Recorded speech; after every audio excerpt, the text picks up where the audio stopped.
ಬ್ರಹ್ಮಶ್ರೀ ನಾರಾಯಣಗುರು ವಸತಿ ಶಾಲೆಯ ಕಟ್ಟಡಕ್ಕೆ ವಿದ್ಯಾರ್ಥಿಗಳನ್ನು ಸ್ಥಳಾಂತರಿಸಲು ಶಾಸಕ ರಾಜೇಶ್ ನಾಯ್ಕ್ ನಿರ್ದೇಶನ ನೀಡಿದರು.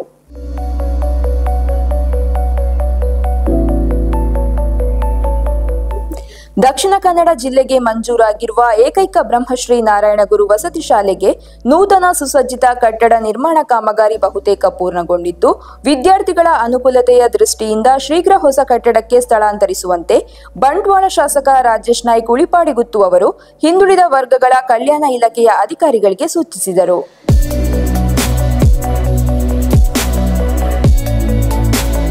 ಅವರು ಪುಂಜಲಕಟ್ಟೆ ರೂಪಾಯಿ 18 ಕೋಟಿ ವೆಚ್ಚದಲ್ಲಿ ನಿರ್ಮಾಣಗೊಳ್ಳುತ್ತಿರುವ ಶ್ರೀ ಬ್ರಹ್ಮಶ್ರೀ ನಾರಾಯಣಗುರು ವಸತಿ ಶಾಲೆಯ ಕಟ್ಟಡವನ್ನು ಪರಿಶೀಲಿಸಿ ಮಾಧ್ಯಮದವರ ಜೊತೆ ಮಾತನಾಡಿದರು.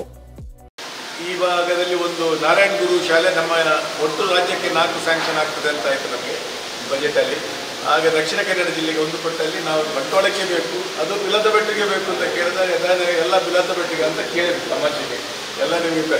ಆದರೂ ನಾವು ಬಿಲದಬೆಟ್ಟಿಗೆ ಬೇಕು, ಯಾಕಂದ್ರೆ ನಮ್ಮ ಹತ್ರ ಆಲ್ರೆಡಿ ಅಲ್ಲಿ ಏಕಲವ್ಯ ಶಾಲೆಗೆ ಅಂತ ಇಟ್ಟ 15 ಎಕರೆ ಜಾಗ ಕೂಡ ಇದೆ. ಆದಷ್ಟು ಶೀಘ್ರ ನಾವು ಶಾಲೆಯನ್ನು ಇಲ್ಲಿಗೆ ಶಿಫ್ಟ್ ಎಲ್ಲ ರೆಡಿಯಾಗಿದೆ.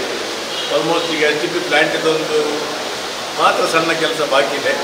ಅದರ ನಂತರ ಹೇಳಿದ್ದಾರೆ ಆದರೆ ತೊಂದರೆ 2 ವೀಕ್ಸಲ್ಲಿ ಮುಗಿಸ್ತಾರೆ. ಅದರೊಳಗೆ ಆದಷ್ಟು ಬೇಗ, ಇನ್ನೂ ಇಲ್ಲದ್ರೆ ಒಂದು ಮಕ್ಕಳಿಗೆ ಅಲ್ಲಿ ತೊಂದರೆ ಆಗ್ತಾ ಇದೆ. ಈಗ ಅಲ್ಲಿ ಹೋಗಿ ವಿಸಿಟ್ ಮಾಡಿ ನಾನು ಹೇಳಿದ್ದೇನೆ, ವಿದ್ಯಾ ಮೇಡಮ್ ಇದ್ದಾರೆ,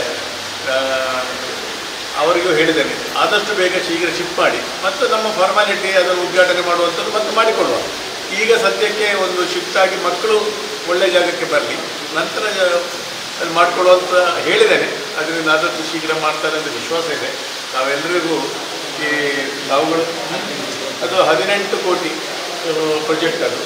ನಾನೀಗ ಅಲ್ಲಿ ಸುಮಾರು 15 ಎಕರೆ ಜಾಗನೇ ಇದೆ ಸುತ್ತಮುತ್ತಲು.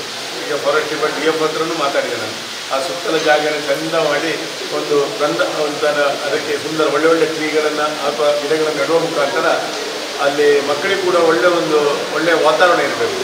ಅಲ್ಲಿ ಮಾಡುವಂಥ ವ್ಯವಸ್ಥೆ ಕೂಡ DF ಅವರು ಒಪ್ಪಿಕೊಂಡ್ರು. ಈಗ ಇಮಿಡಿಯೇಟ್ RF ಅನ್ನು ಕಳಿಸಿ ನಾನು ಆ ವ್ಯವಸ್ಥೆ ಮಾಡ್ತೇನೆ.